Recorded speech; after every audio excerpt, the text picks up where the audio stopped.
Hello friends, ओम श्री गणेशाय नमः। आप सभी का स्वागत है आपके अपने यूट्यूब चैनल पर। फ्रेंड्स, आज हम आपको इस वीडियो में बताने जा रहे हैं वैशाख चौथ व्रत की कहानी के बारे में। फ्रेंड्स, वीडियो शुरू करने से पहले आपसे रिक्वेस्ट है, अगर आप हमारे चैनल पर नए हैं और आपने अभी तक चैनल को सब्सक्राइब नहीं किया है तो प्लीज सब्सक्राइब कीजिएगा हमारे चैनल को, साथ ही प्रेस कीजिएगा बेल आइकन को, जिससे नए वीडियो से रिलेटेड नोटिफिकेशन आपको तुरंत प्राप्त हो सके। और वीडियो पसंद आने पर वीडियो को लाइक और शेयर जरूर कीजिएगा ताकि सभी भक्तों को इस वीडियो का लाभ प्राप्त हो सके। और कमेंट बॉक्स में ओम श्री गणेशाय नमः जरूर लिखिएगा। फ्रेंड्स, अब आइए प्रारंभ करें वैशाख चौथ व्रत की कहानी।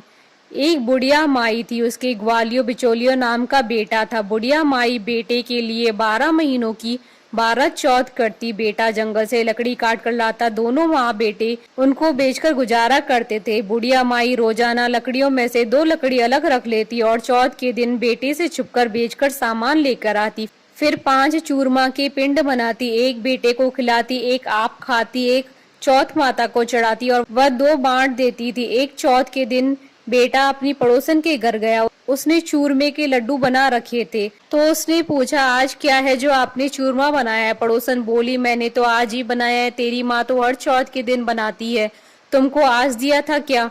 बेटा बोला, दिया तो था। पड़ोसन बोली कि तुम लकड़ियां लेकर आते हो जिसमें से तेरी माँ छुपाकर बेचकर चूरमा बनाती है। बेटा माँ के पास गया, बोला कि मैं तो इतनी मेहनत से लकड़ियां लेकर आता हूँ, तुम चूरमा बनाकर खाती हो, तुम मुझको छोड़ दो या चौथ माता को। तो बुढ़िया बोली, बेटा मैं तो तेरे लिए ही व्रत करती हूँ, सो तुमको भले ही छोड़ दूं, लेकिन चौथ माता को नहीं छोड़ सकती। तब बेटे ने घर छोड़ने का फैसला किया तो माँ बोली कि तुम जा तो रहे हो, लेकिन मेरे हाथ का ये आखा लेकर जा। तेरे ऊपर जो भी संकट आएगा चौथ माता और विनायक जी के नाम से इस अखे को डाल देना, संकट दूर हो जाएगा। बेटे ने सोचा कि यह तो झूठी बात है, लेकिन बात रखने के लिए ले लिया। घर से चला, थोड़ी दूर हो गई और देखता है कि खून की नदी बह रही है, किधर से भी रास्ता नहीं था। तब उसने माँ के दिए हुए अखे को चौथ माता और विनायक जी का नाम लेकर नदी में डाल दिया और बोला, हे चौथ माता, अगर ये नदी सूख कर रास्ता दे जाए तो तुम सच्ची हो।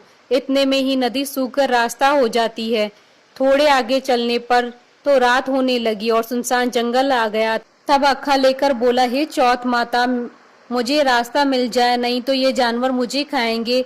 इतने में ही रास्ता मिल गया। आगे एक राजा की नगरी आई। राजा हर महीने एक आदमी की बलि देता था। वह एक बुढ़िया के घर में गया तो देखता है कि बुढ़िया माई रोटी बनाते हुए रो रही थी। तब उसने पूछा कि माई तुम क्यों रो रही हो? बुढ़िया बोली कि मेरा एक ही बेटा है, आज वो राजा की बलि चढ़ जाएगा, मैं ये रोटी उसके लिए बना रही हूँ। वो बोला कि माई ये रोटी मुझे खिला दो, मैं तेरे बेटे के बदले चला जाऊंगा। माई बोली, रोटी खिला दूंगी, लेकिन तुझे कैसे भेज दूं? उसने उसे रोटी खिला दी। रात में सोते समय बोला कि राजा का बुलावा आए तो मेरे को जगह देना। आधी रात को बुलावा आया। बूढ़िया माई सोचने लगी कि पराए पूत से कैसे बलि चढ़ा दूं, पर इतने में ही वह जग गया और जाने लगा और बुढ़िया माई से बोला कि मेरी पोटली और लाठी रखी है। बुढ़िया माई सोची कि आज तक की कोई वापस नहीं आया है, कैसे आएगा? राजा का आदमी उसे साथ लेकर चला गया। वहां पर उसे कच्चे घड़े पकाने वाले कुंड अर्थात आवा में चुन दिया। जब वो चुना जा रहा था तो उसने अखा लेकर कहा कि हे चौथ माता, 2 संकट टाल दिए, ये भी तुम ही टालो। इतने में आवा पककर तैयार हो गया और 2-3 दिन बाद आवा के पास बच्चे खेल रहे थे। बच्चों ने खेल खेल में आवा पर कंकरी मारी तो उसमें से आवाज आई। बच्चों ने राजा के आदमियों के पास जाकर कहा कि आवा पक गया है। राजा के आदमियों ने सोचा कि 6 महीने में पकने वाला आवा इतनी जल्दी कैसे पक गया। उन्होंने ये बात राजा को बताई। राजा ने जाकर देखा तो सारे बर्तन सोना चांदी के कलश हो गए। वे बर्तन उतारने लगे तो अंदर से आवाज आई कि धीरे धीरे उतारना, अंदर मानस है। राजा ने सोचा कि इसमें से तो पहले तो कभी कोई ऐसी आवाज नहीं आई। राजा ने पूछा कि कौन हो तुम? तो उसने अंदर से ही कहा कि मैं तो वो ही हूँ जिसे आपने 3 दिन पहले इसमें चुनकर बलि ली थी। उन्होंने खोलकर देखा तो अंदर वही आदमी है जिसे 3 दिन पहले उन्होंने इस आवा में चुनकर बलि चढ़ाई थी। उसने सारी बात बताई, उसे महल ले जाया गया। राजा ने पूछा कि तुम कौन और बच कैसे गए? तो उसने कहा कि मेरी माँ चौथ माता का व्रत करती थी, उसी की वजह से बच गया। तब राजा ने कहा कि ये झूठ है, इसकी परीक्षा लेनी होगी। राजा ने 2 घोड़े मंगवाए, एक पर स्वयं चढ़ गया और दूसरे पर उसको चढ़ा दिया।